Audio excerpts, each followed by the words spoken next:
দক্ষিণ শালমারা মানকাচর জেলায় অবৈধ ফার্মাসির বিরুদ্ধে অভিযান। ফার্মাসিস্ট এবং প্রমাণপত্র ছাড়াই ওষুধ বিক্রি করে আসছে এই অবৈধ ফার্মাসিগুলো বন্ধ করার জন্য জেলা প্রশাসন শুরু করেছে অভিযানকালে কালাপানি, বাঘাপাড়া এবং মানকাচর এলাকায় 4টি অবৈধ ফার্মাসিতে তালা দেওয়া হয়। এছাড়া এই অবৈধ ফার্মাসিগুলোর মালিকদের বিরুদ্ধে আইনগত ব্যবস্থা নেওয়া হবে বলেও জানায় পুলিশ। এ নিয়ে আমরা বিস্তারিত জানবো। সরাসরি রয়েছেন আমাদের প্রতিনিধি কবির মণ্ডল। কবির, দক্ষিণ শালমারা মানকাচর জেলা অবৈধ ফার্মাসির বিরুদ্ধে অভিযান এবং ফার্মাসিস্ট এবং প্রমাণপত্র ছাড়া ওষুধ বিক্রি করে আসছে অবৈধ ফার্মাসিগুলো। কতদিন ধরে চলছে এই ধরনের কাজ এবং পুলিশের তরফ থেকে কি ধরনের ব্যবস্থা, পুলিশ প্রশাসনের তরফ থেকে কি ধরনের ব্যবস্থা নেওয়া হচ্ছে?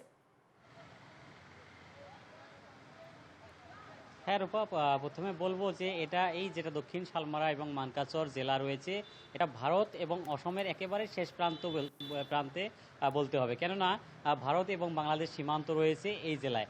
আর এই ভিতর অঞ্চল বলতে হবে। আর এই জেলায় দেখা যায় বিভিন্ন এলাকায় এভাবে 100-রও বেশি অবৈধভাবে যেগুলো ফার্মাসি রয়েছেন তারা কিন্তু তাদের কোনো অনুজ্ঞাপত্র নেই। তারা সেই ফার্মাসিগুলোতে ওষুধ বিক্রি করা হয়, সেখানে কিন্তু দেখা যাচ্ছে কোনো ফার্মাসিস্ট নেই, অথচ দেখা যায় তারা ঔষধ কিন্তু প্রত্যেকটা দিন তারা বিক্রি করে এসেছে। আর এই বিষয়টা যখন জেলা শাসক, বিশেষ করে ডিসি অবগত হন, তারপরেই তিনি দেখা যাচ্ছে যে জেলার যে ড্রাগস ইন্সপেক্টর রয়েছেন তেনাকে তিনি নির্দেশনা দিয়েছে যে এই অবৈধ ফার্মাসিগুলোর বিরুদ্ধে অভিযান চালানোর জন্য নির্দেশনা দেওয়া হয়েছিল। আর তারপরেই দেখা যাচ্ছে গতকালকে থেকে ইতিমধ্যে জেলা শাসকের পক্ষ থেকে একটা প্রতিনিধি দল এবং ড্রাগস ইন্সপেক্টর যিনি রয়েছেন তিনি পুলিশ সহায় নিয়ে তারা বিভিন্ন এলাকায় বর্তমান অভিযান চালাচ্ছে। আজকের দিনেও কিন্তু বিভিন্ন এলাকায় তারা অভিযান চালাচ্ছে। আর ইতিমধ্যে দেখা যাচ্ছে আজকে সকালবেলায় 4টা করে ফার্মাসি কিন্তু ইতিমধ্যে বন্ধ করে দিয়েছে, কেননা তাদের যেসব ফার্মাসি চালানোর অনুজ্ঞাপত্রর প্রয়োজন ছিল সেই অনুজ্ঞাপত্র কিন্তু তারা দেখানোর জন্য সক্ষম হয়নি ড্রাগস ইন্সপেক্টরকে। আর যার ফলে সেই ফার্মাসিগুলোতে ইতিমধ্যে তালা বন্ধ করে সেই ফার্মাসিগুলো সিল করে দেওয়া হয়েছে। আর আরেকটা কথা বলতে হবে যে এই জেলায় যেসব অবৈধ ফার্মাসি এইভাবে রয়েছেন সেই ফার্মাসিগুলো থেকে সাধারণ জনতা কিন্তু তারা দেখা যাচ্ছে ঔষধগুলো তারা কিনছেন। আর সেই ঔষধগুলো কেনার ফলে তারা বিপদে পড়বে নাকি তাকে নিয়ে এখন প্রশ্ন উঠেছে। আর অভিযান যখন চালানো হয় সেই সময় দেখা যায় একাংশ ফার্মাসির গরাকী তারা কিন্তু নিজের ফার্মাসিটা বন্ধ করে তারা পলায়ন করে।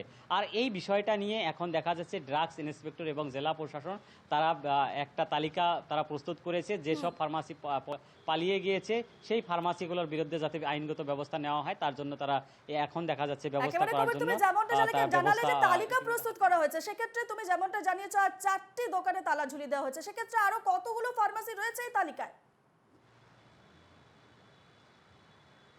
হ্যাঁ, সেটাই যে দক্ষিণ শালমারা মানকাচর জেলার চর এলাকা থেকে আরম্ভ করে শহর নগর বিভিন্ন জায়গায় দেখা যায় 100-রও বেশি, যেটা বলা হচ্ছে 100-রও বেশি এমন ফার্মাসি রয়েছে যেসব ফার্মাসি তারা অনুজ্ঞাপত্র তাদের নেই। আর বেশিরভাগ ফার্মাসি বলতে হবে, দেখো ফার্মাসি যখন চালানো হয় সেখানে কিন্তু একজন ফার্মাসিস্টের প্রয়োজন, তিনি নিজে থাকতে হবে, কি প্রেসক্রিপশন করেছে চিকিৎসক সেই প্রেসক্রিপশনটা দেখে সেই মেডিসিন দেওয়ার প্রয়োজন। কিন্তু দেখা যাচ্ছে এই জেলার যেসব ফার্মাসি রয়েছে এখানে কিন্তু কোনো বিশেষ করে বেশিরভাগ ফার্মাসিতে কিন্তু ফার্মাসিস্ট নেই, কর্মচারী রেখেছে, সেই কর্মচারী দ্বারা তারা ঔষধগুলো সাধারণ গ্রাহক বা রোগীদেরকে তারা দেয়।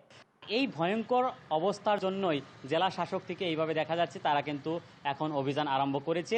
আর এই অভিযান কতদিন চলবে আমরা জিজ্ঞাসা করেছিলাম, তারা বলছে এই সেপ্টেম্বর মাস তারা মাস জুড়ে বিভিন্ন জায়গায় তারা অভিযান চালাবে এবং এই ব্যবস্থাটা যাতে পরিবর্তন করতে পারে তার জন্য তারা এইভাবে অভিযান চালিয়ে ফার্মাসির বিরুদ্ধে ব্যবস্থা গ্রহণ করবে, আইনগত ব্যবস্থা গ্রহণ করবে বলে তারা জানতে দিয়েছে।